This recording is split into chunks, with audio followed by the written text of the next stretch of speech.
Matius 7 ayat 1-5. Hal menghakimi. Jangan kamu menghakimi, supaya kamu tidak dihakimi. Karena dengan penghakiman yang kamu pakai untuk menghakimi, kamu akan dihakimi. Dan ukuran yang kamu pakai untuk mengukur akan diukurkan kepadamu.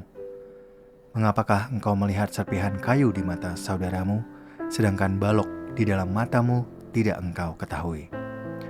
Bagaimanakah engkau dapat berkata kepada saudaramu, biarlah aku keluarkan serpihan kayu itu dari matamu, padahal ada balok di dalam matamu? Hai orang munafik, keluarkanlah dahulu balok dari matamu, maka engkau akan melihat dengan jelas untuk mengeluarkan serpihan kayu itu dari mata saudaramu. Matius 7 ayat 6. Hal yang kudus dan berharga. Jangan kamu memberikan barang yang kudus kepada anjing, dan jangan kamu melemparkan mutiaramu kepada babi, supaya jangan diinjak-injaknya dengan kakinya, lalu ia berbalik mengoyak kamu. Matius 7 ayat 7-11. Hal pengabulan doa. Mintalah, maka akan diberikan kepadamu. Carilah, maka kamu akan mendapat. Ketuklah, maka pintu akan dibukakan bagimu. Karena setiap orang yang meminta, menerima, dan setiap orang yang mencari, mendapat. Dan setiap orang yang mengetuk, baginya pintu dibukakan. Adakah seorang dari antara kamu yang memberi batu kepada anaknya jika ia meminta roti, atau memberi ular jika ia meminta ikan? Jadi, jika kamu yang jahat tahu memberi pemberian yang baik kepada anak-anakmu, apalagi Bapamu yang di surga, Ia akan memberikan yang baik kepada mereka yang meminta kepadanya. Matius 7 ayat 12-14. Jalan yang benar. Segala sesuatu yang kamu kehendaki supaya orang perbuat kepadamu, perbuatlah demikian juga kepada mereka. Itulah isi seluruh hukum Taurat dan kitab para nabi. Masuklah melalui pintu yang sempit, karena lebarlah pintu dan luaslah jalan yang menuju kepada kebinasaan, dan banyak orang yang masuk melaluinya. Karena sempitlah pintu dan sesaklah jalan yang menuju kepada kehidupan, dan sedikit orang yang mendapatinya. Matius 7 ayat 15-23. Hal pengajaran yang sesat. Waspadalah terhadap nabi-nabi palsu yang datang kepadamu dengan menyamar seperti domba, tetapi sesungguhnya mereka adalah serigala yang buas. Dari buahnya lah kamu akan mengenal mereka.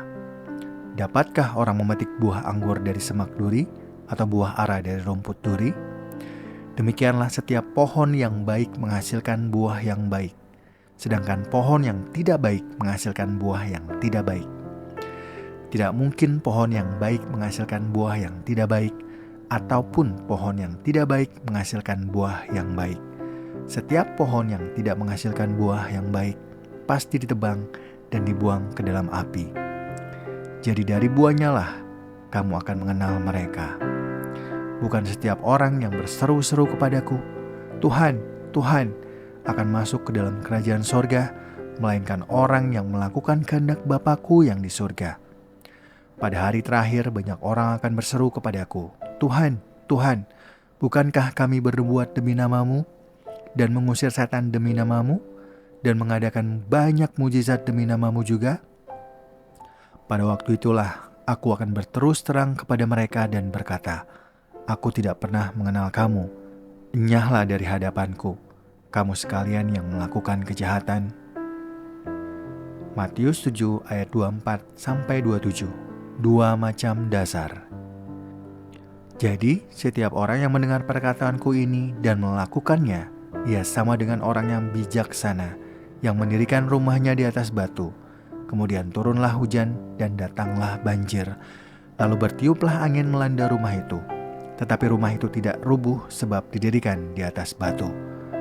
Tetapi setiap orang yang mendengar perkataanku ini dan tidak melakukannya, ia sama dengan orang yang bodoh, yang mendirikan rumahnya di atas pasir. Kemudian turunlah hujan dan datanglah banjir, lalu bertiuplah angin melanda rumah itu, sehingga rubuhlah rumah itu dan hebatlah kerusakannya. Matius 7 ayat 28 sampai 29. Kesan pendengar.